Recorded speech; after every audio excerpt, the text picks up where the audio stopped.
ക്രിസ്തുവിൻ്റെ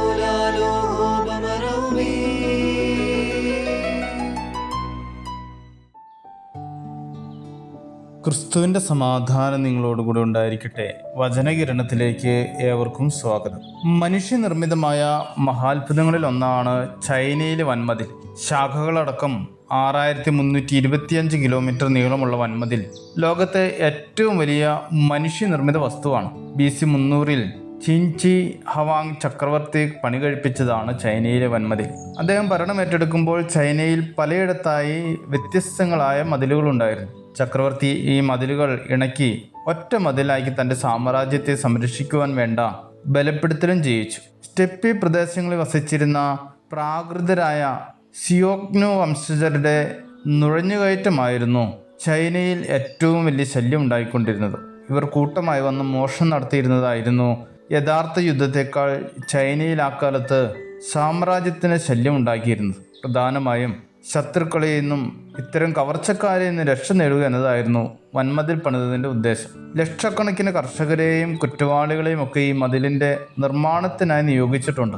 എന്നാൽ വൻമതിൽ പണിത് കഴിഞ്ഞും ശത്രുക്കൾ ചൈനയിൽ നുഴഞ്ഞു കയറി ആക്രമണവും മോഷണവും ഒക്കെ നടത്തിയിട്ടുണ്ട്. അത് വൻമതിൽ തകർത്തിട്ടോ മതിലിൽ വിള്ളലുണ്ടാക്കിയിട്ടോ അല്ല, മറിച്ച് കാവൽക്കാർക്ക് കൈക്കൂലി നൽകി അവരെ വശത്താക്കിയാണ് പല ശത്രുക്കളും രാജ്യത്ത് നുഴഞ്ഞു കയറിയത്. ചരിത്രകാരന്മാർ പറയുന്നത് ലോകത്തിലെ പല രാജ്യങ്ങളും നശിച്ചു പോയിട്ടുണ്ട്.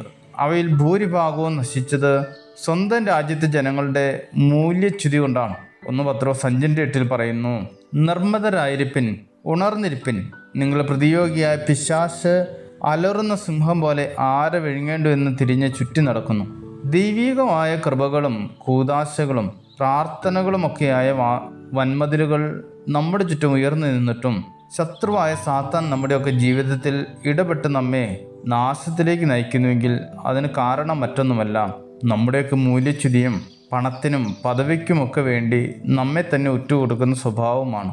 കാത്തു പരിപാലിക്കാൻ ചുറ്റും മാലാഖമാരെ അയച്ച് സംരക്ഷിക്കുന്ന ദൈവത്തെ മറന്ന് ഈ ലോകമോഹത്തിന് വേണ്ടി സ്വന്തം ജീവിതം പണയം വെക്കുന്നവരാകരുത്. ശത്രു അകത്താണോ പുറത്താണോ എന്ന് തിരിച്ചറിയേണ്ടിയിരിക്കുന്നു. പുറത്തുള്ള ശത്രുവിനെ തിരിച്ചറിയാൻ എളുപ്പവുമാണ്. വൻമതിലിന് പുറത്തു നിൽക്കുമ്പോൾ എതിർത്ത് തോൽപ്പിക്കാൻ എളുപ്പമാണ്. പക്ഷേ അകത്തുള്ള ശത്രുവിൻ്റെ ചതിയെ തിരിച്ചറിയുക എന്നത് ബുദ്ധിമുട്ടാണ്. അതിനാൽ നമ്മുടെ ശത്രു നാം തന്നെ ആകാതിരിക്കട്ടെ. വൻമതിലിൻ്റെ സംരക്ഷണത്തോടൊപ്പം അകമയുള്ള വിശുദ്ധിയും നമ്മെ കാത്തു പരിപാലിക്കട്ടെ. ശുഭദിനം നേരുന്നു. ദൈവം അനുഗ്രഹിക്കട്ടെ.